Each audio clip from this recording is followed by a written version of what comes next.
tells me it's about to get even messier. Final update. Oh, I guess this is the final chapter, or at least the last one I am posting here because at this point my life barely feels like mine anymore. If you've made it through the last 3 rounds, congrats. You basically have a PhD in second-hand chaos. I kept thinking there would be a tipping point, some big moment where things settled. But honestly, it was like every time I thought I was getting my balance, something new landed on my head. After the driveway showdown, Owen on the hood of his car, threatening me, clutching groceries, and trying not to scream. I didn't sleep much for days. My phone was a landmine.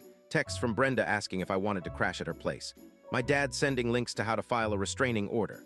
My mom alternating between recipes and maybe you should just move home for a bit. Meanwhile, the legal stuff just kept grinding. Lawyer Id found, let's call her Greta because apparently I collect Gretas in my life now, was decent at her job. But there's only so much you can do when the other side is like allergic to reality. Owen's lawyer sent another letter, this one demanding immediate mediation. Greta told me not to panic. It was just more posturing. But in GL, I felt like I was being stalked by paperwork. Every day, some new envelope or email or notification. At one point, I started keeping a folder in my notes app just to track who was threatening what. There's a weird kind of tired that comes from fighting over the same stuff on repeat.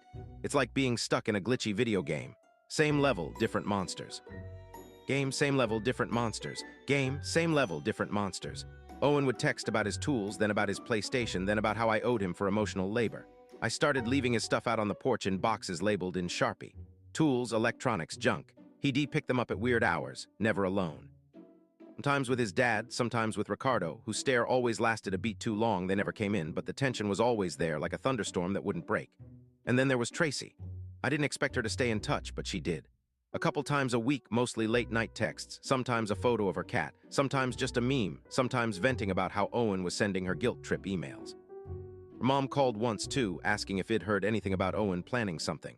I hadn't, and I told her that, but I could hear the worry in her voice. Tracy was due any day now. The last time we met, her idea, not mine, was at a little cafe uptown. She looked so tired. She said she was trying to get her head straight before the baby came and wanted to know if I thought Owen would really try to go for custody. I told her honestly, I didn't know what Owen was capable of anymore, but to keep her family close and document everything. Meanwhile, my parents kept circling, each on their own orbit. Mom baked enough muffins for a small army and tried to convince me to take a weekend at a spa with her. Dad spent a suspicious amount of time in the garage fixing things that didn't need fixing and going on walks where he just happened to pass by Owen's place. And started making a spreadsheet of potential replacement sons-in-law, which was mostly just a list of 90s boy